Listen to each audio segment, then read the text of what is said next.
Très bien, maintenant que nous avons configuré Firebase, nous allons pouvoir créer un contexte pour faire passer les données entre nos composants sans passer par les props. On aurait pu utiliser Redux Toolkit ou Redux, mais Redux et Redux Toolkit sont plus utilisés lorsque les applications ont des fonctions assez complexes et une gestion d'état très complexe. Ici, on a une gestion d'état assez simple. Donc, quand c'est assez simple, on utilise plutôt le contexte. Donc, c'est parti. Vu qu'on est en TypeScript, on va se créer un dossier ici que je vais appeler type. Et on va se créer ici un fichier que je vais appeler useType. Et on va donc exporter ici à l'intérieur de ce fichier des types pour typer du coup les données que l'on va recevoir. Donc pour ça, on va export un type que je vais appeler dataType qui va nous servir à récupérer du coup les données que l'on a dans Firebase juste ici. Et donc je vais préciser à chaque fois qu'il aura un ID de type string et je vais préciser donc à chaque fois toutes les propriétés qu'il va posséder. Donc on aura par exemple last name, on avait également first name, hop, on avait du coup l'email. On aura le téléphone, donc phone, l'adresse, le code postal, la ville, le pays, alors, country, hop, et hop. Il me semble que c'était tout. L'image, pardon. Qu'on n'oublie pas l'image. Et on n'oublie pas que phone est un type number et que CP aussi, le code postal, sera un type number. Donc là, on précise avec ce type les données que l'on va recevoir depuis notre database dans notre application. Donc, on va pouvoir le typer comme ceci. Et on va faire la même chose pour notre contexte que l'on va créer. Type db context type est égal donc à members qui va respecter du coup data type et qui sera un tableau. Hop, parfait. Une fois que j'ai fait ceci, donc je vais me créer un dossier que je vais appeler contexte, toujours dans app, hein, et je vais me créer un fichier, oui, que je vais appeler donc data context.tsx. Donc ici, on va se créer notre contexte. Donc qui dit contexte dit use client, puisqu'on va faire durant du côté client. Et on va venir donc ici, premier lieu, import create context pour pouvoir créer notre contexte. Donc ça vient de React. Hein. On aura également useContext pour pouvoir utiliser notre contexte. UseEffect pour gérer les effets de bord. Et useState pour gérer le state. Donc ça vient donc de React. Ensuite, on va import collection et on snapshot pour les requêtes. Donc collection pour accéder à la collection. On snapshot pour les requêtes. Et doc pour accéder aux données. Donc ça vient de from Firebase/Firestore. Et ensuite, on va venir import une variable importante qui est db. db qui est dans notre fichier Firebase config ici que l'on a exporté pour pouvoir se connecter à notre application. Donc on vient l'importer from et donc c'est dans notre dossier db et on va chercher Firebase config comme ceci. Et on va import également nos types, donc data type. Et du coup on avait db context type. Donc ça vient de from. Et on va aller chercher dans notre dossier type, useType. Ensuite, on va pouvoir se créer notre contexte que l'on va appeler members context est égal donc à create context qui va respecter db context type ou null et que l'on va faire démarrer donc à null. Ensuite, on va export une variable que l'on va appeler useFirebase.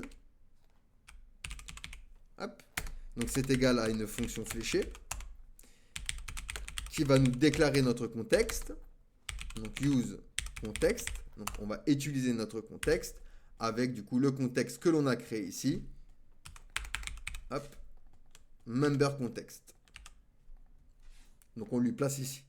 Ensuite, on va lui dire if si j'ai le contraire de mon contexte. Dans ce cas-là, tu vas me retourner un true new error. Erreur lors de la création du contexte. Sinon, tu me return tout simplement mon contexte. Une fois que j'ai fait ceci, eh ben, nous allons pouvoir créer le members provider. Donc, qui va nous servir justement à envelopper notre composant et à donner accès à toutes nos fonctions et tout ce que l'on veut, donc qui sera dans notre hook. Donc ici, on va faire un export const members provider qui sera de type react.fc qui aura children qui sera de type react.reactNode, donc tout élément React valide. Et donc ce sera égal à une fonction. Cette fonction aura children en paramètre. Hop. Et donc ici, on va pouvoir créer du state pour récupérer nos datas. Donc je vais l'appeler members. Et on aura set members. Donc members représente mon state. Set members représente du coup la fonction qui va changer ce state. Donc qui est égal à use state, qui va respecter notre data type. Hein, on n'oublie pas, qui est un tableau. Hop. Et que l'on va faire démarrer donc à un tableau vide. Je peux utiliser ensuite useEffect. Hop. Et on aura donc une variable onSubscribe qui va utiliser onSnapshot pour notre requête. Donc on va accéder à collection. On le connecte avec db, notre variable db de notre fichier Firebase config, pour accéder à la collection members. En deuxième lieu, hop, ici, il prendra une fonction avec snapshot en paramètre, donc la requête, et il va venir me créer une variable members data de type data type, qui sera également un tableau, et qui va démarrer donc un tableau vide. Hop, donc on vient en bas pour voir bien ce qu'on fait. Donc on crée un tableau vide pour recevoir nos datas. Puis donc on va prendre notre requête, snapshot.forEach, pour itérer à travers du coup notre objet, notre tableau, pardon. Et donc doc en paramètre et on va push dans members data. Donc point push à chaque fois un objet où on va récupérer l'ID. Donc on fait une propriété ID qui sera égale à doc.id pour lui récupérer l'ID. Et le reste, on le récupère grâce au spread operator. Et on va faire un doc.data pour récupérer le reste. Et on précise as data type, hein, parce qu'on est en TypeScript, donc on type nos données. Une fois qu'on a fait ça, on va pouvoir donc changer le state de members en utilisant setMember. Ici, setMember, à qui on va lui placer du coup members data, qui n'est plus vide puisqu'il a récupéré nos données. Après, plutôt, on va return du coup notre fonction return, notre fonction unsubscribe, que l'on va exécuter juste ici. Donc, on n'oublie pas que useEffect possède une fonction en premier lieu et un tableau de dépendance qui est optionnel en second lieu. Une fois qu'on a fait ceci, nous allons pouvoir nous créer une variable. Je vais l'appeler par exemple value est égal. Et ici, c'est ce que je vais exporter. Donc ici, on va exporter member. Et ensuite, on va return notre member context.provider qui va englober donc nos children. Et il va prendre en valeur value, notre variable, value. Donc tout ce qu'on va exporter, on va le mettre ici et il va le récupérer ici. Et donc, du coup, pour faire passer notre provider, pour entourer nos composants, on va se servir du layout. On va venir ici donc import members provider et je vais venir donc englober mes éléments avec mon member provider.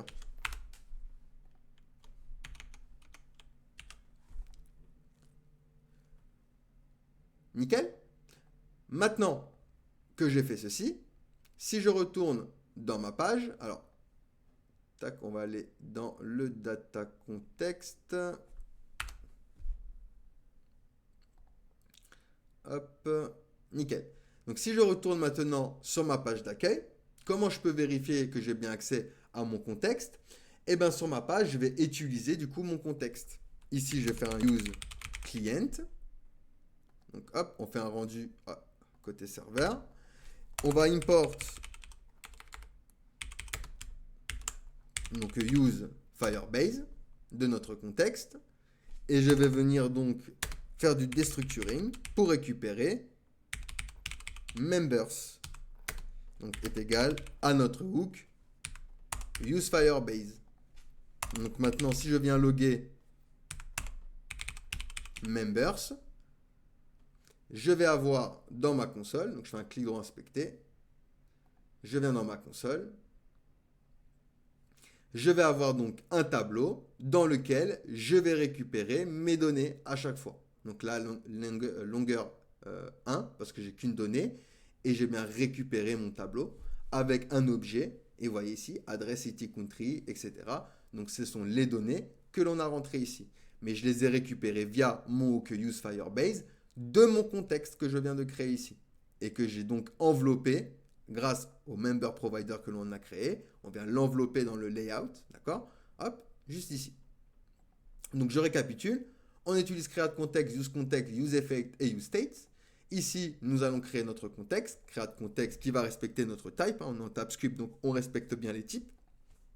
Ensuite, on vient exporter notre hook use Firebase qui utilise notre contexte. S'il n'y a pas le contexte, eh ben hop, on nous retourne une erreur. Puis nous créons notre provider avec le children en paramètre et on va créer notre state. Et ici, nous avons notre fonction, donc notre requête qui vient chercher nos données. Donc la méthode get qui vient chercher nos données et les lire. Et grâce à ça, on va pouvoir les afficher. Allez, posez-moi des questions si vous en avez, sinon nous allons pouvoir passer du coup à la suite.